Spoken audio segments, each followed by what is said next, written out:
Happy spring to everybody from Poplar Village Gardens, where we're building community by growing food together. I am looking forward this year to a really great growing season. We've already had our first 2 volunteer work days in March.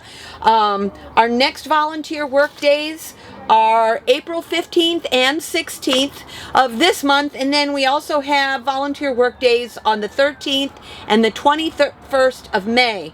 Now our April work days will be from 2 to 5 in the afternoon, and with the times in May are yet to be determined. This year with Poplar Village Gardens, our goal is to increase production on the main site.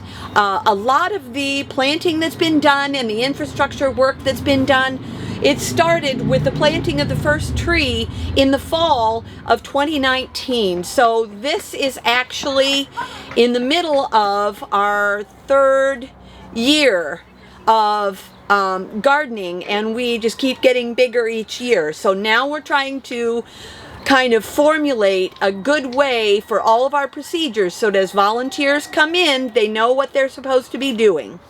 I'm going to post at the end of this video, I'm going to post a wish list, which is a list of things that could be donated to the garden for use here in the garden or for our programming.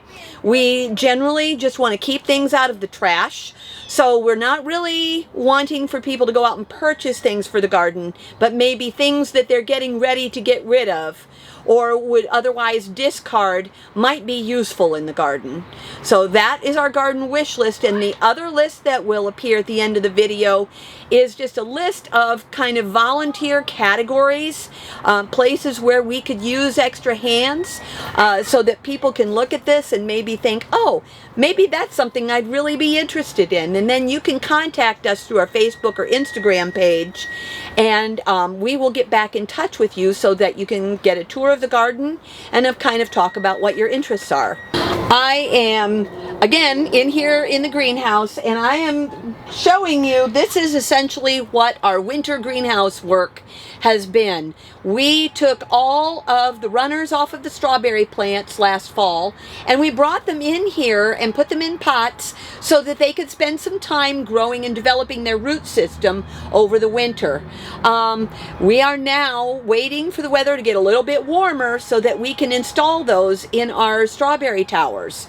Last year we had 10. We acquired 4 more, so we'll have a total of 14 strawberry towers, each one with 5 levels of 6 plants each. So we actually added 30 plants per tower is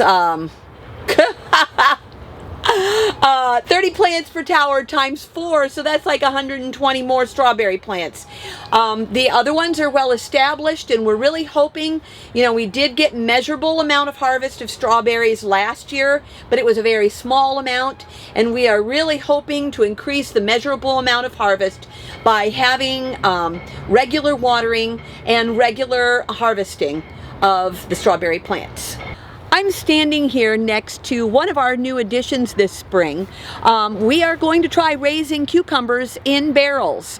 So in these barrels, we've basically layered on the bottom, we've layered some of the trees that we had cut down last fall, and then mulch and other biodegradable material, and then on the top then we put our compost. Now underneath these milk jugs, our volunteers on the work day, they planted the cucumbers in here and then installed the milk jugs over it after they'd done a thorough watering. These milk jugs will act like greenhouses to keep the seeds and the soil just a little bit warmer than it is outside, and it'll help to retain moisture. What that does then is hopefully the cucumbers will start a little bit earlier than they normally would, and would be protected from frost until the weather gets warmer.